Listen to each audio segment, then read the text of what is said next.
Randy Rides Alone was a fun adventure western from 1934 starring a very young, very skinny John Wayne.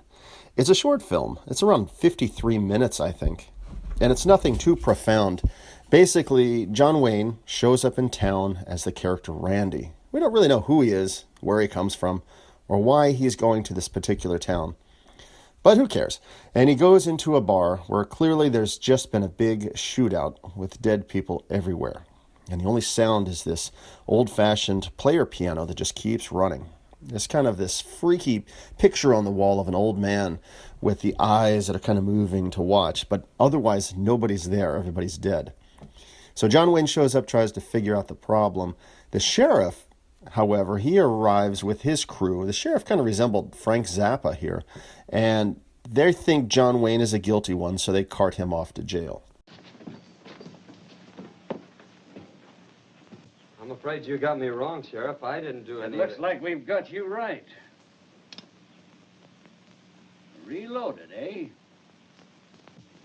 Anyhow, Randy escapes from jail, thanks to the lovely Sally Rogers, played by Alberta Vaughn, who we find out was the daughter of the guy who owned the saloon, and he had been shot, so now she's the owner of it. And there's a plot involved about finding some hidden money. And there's this gang of outlaws that want to find it. And it's up to our hero, Randy, to infiltrate this gang of bad guys and find out, where the treasure is. And, I won't spoil much more of this, considering how brief the film was.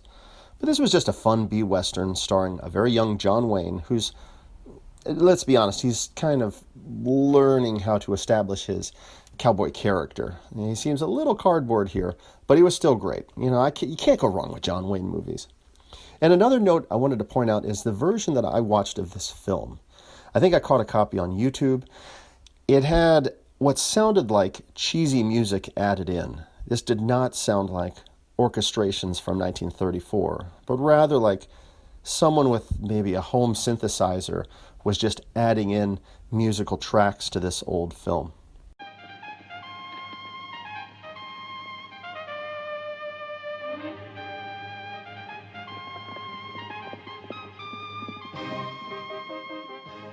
Now, what was really interesting to me was seeing the character Matt. I think he was called Matt the Mute.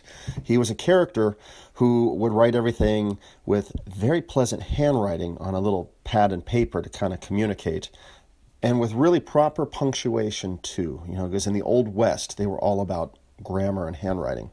And he was played by Gabby Hayes, who usually plays the grisly old prospector character, the, oh, fiddlesticks. But here, it was so interesting to me. Instead, he is clean cut and sharply dressed, and he's one of the bad guys here.